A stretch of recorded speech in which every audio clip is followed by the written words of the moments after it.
Les températures dans la région du nord-est de la Chine sont encore très basses et la terre n'a pas encore dégelé. Mais les agriculteurs ont déjà commencé à se préparer pour les labours de printemps. Lu Wei est à la tête d'une coopérative paysanne dans le district de Lishu. Cet organisme gère 720 hectares de terre, dont celles qui lui ont été confiées par des agriculteurs individuels. Nous signons des contrats avec les agriculteurs et nous préparons les semences et les engrais pour les labours de printemps. Lu Wei explique que l'agriculture à l'aide de machines exige d'utiliser des semences et des engrais de haute qualité. Une bonne récolte de céréales dépend avant tout de la sélection des semences et des engrais, ce qui est le travail le plus important dans la phase préparatoire. Les producteurs de semences sont occupés à promouvoir leurs produits et à procéder aux livraisons à leurs clients.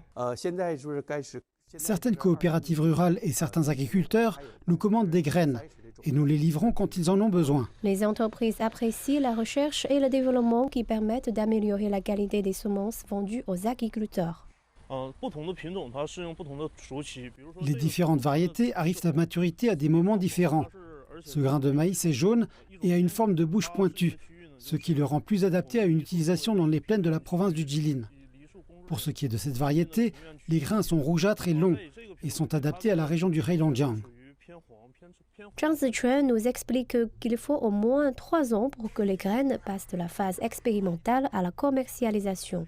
Chaque lot est sélectionné parmi des dizaines de milliers de nouvelles variétés et seules 10 à 20 de ces variétés sont envoyées au département d'inspection pour approbation à la vente. Le document central numéro 1 récemment publié montre l'accent mis par le gouvernement sur la construction d'un secteur agricole fort.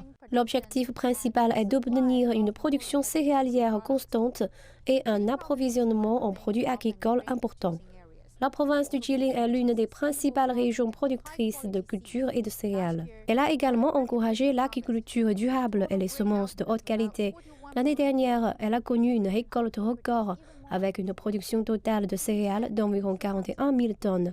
La région espère produire encore plus cette année.